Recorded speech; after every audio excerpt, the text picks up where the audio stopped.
Ser MEI te livrou de um monte de burocracias, mas existe um lado da moeda que quase ninguém fala e que pode estar fazendo você perder dinheiro agora mesmo, sem nem saber. Nesse vídeo eu vou lhe dar três principais desvantagens de ser MEI. A terceira desvantagem é a que mais pega os MEIs de surpresa, principalmente quando eles vão para a prática. Por isso que para você não ser um desses MEIs, você precisa ficar comigo até o final desse vídeo. A primeira desvantagem e a mais sentida pelos MEIs é o faturamento. Isso é um fato. O limite de faturamento anual do MEI é 81 mil. Existe um projeto de lei que foi votado em caráter de urgência lá na Câmara. Eu tenho um vídeo aqui falando sobre isso, vou deixar aqui nos cards para você assistir, mas ainda não subiu, não foi para 130 mil, ainda é 81 mil, e isso é uma trava grande para o crescimento. Isso dá uma média de R$ 6.750 por mês, é muito baixo para um MEI crescer. Esse limite, quando ultrapassado, também gera sanções. Um limite desse que há 10 anos que não é atualizado, quase 10 anos que não é atualizado, todas as coisas subiram, o custo aumentou, mas o faturamento do MEI continua a mesma coisa. E isso é um problema grande para quem quer crescer, porque não dá para crescer. Então, quando você desenquadra acima de 20%, você vai pagar retroativo, o que isso significa que desde janeiro do ano anterior, você vai pagar como se fosse uma empresa do Simples Nacional, com multa e juros, são muitos impostos de uma vez só. Se você ultrapassou até 20%, você vai pagar a multa e os juros, e a partir do ano seguinte você vai ser do Simples Nacional. Se isso sem planejamento é um problema grande, você precisa se planejar. E o faturamento dá para se planejar. Muitas coisas que não dá para se planejar é o que eu vou dar aqui no segundo ponto, mas é muito importante que você se inscreva no nosso canal, porque se você vê um vídeo desse e não se inscreve, assuntos tão relevantes quanto esse não vão chegar até você, então se inscreve. A segunda desvantagem, pessoal, pega muitos os MEIs que querem crescer. Muitos MEIs que chegam até o nosso escritório, recentemente um chegou também com isso, ele queria ter uma sociedade, mas não pode. O próprio nome já diz, é microempreendedor individual, então não pode ter sócio.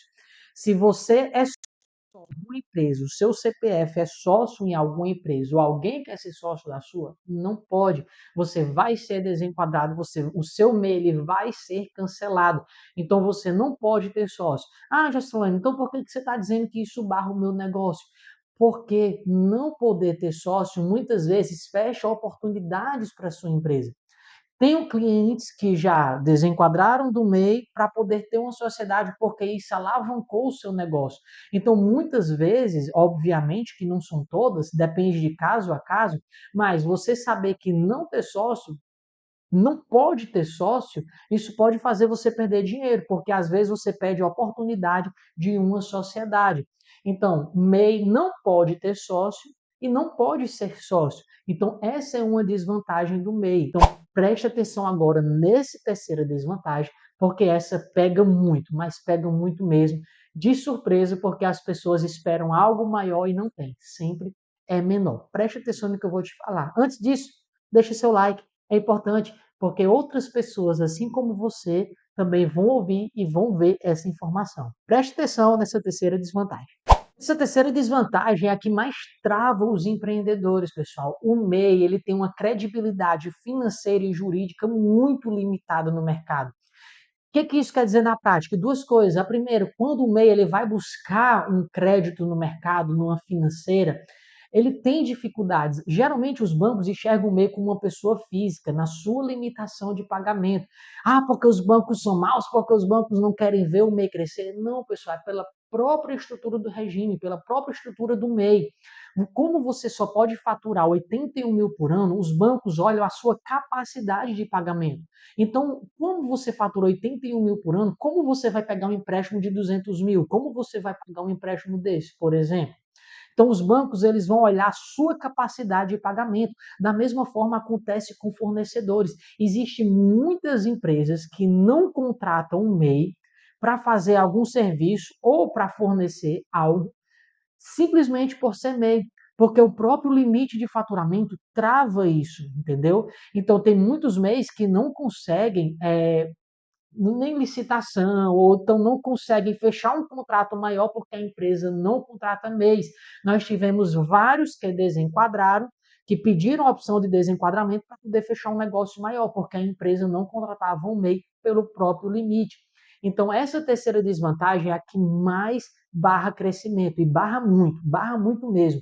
Você não tem ideia de quantos MEIs perdem contratos maiores por ser mês, porque empresas não contratam.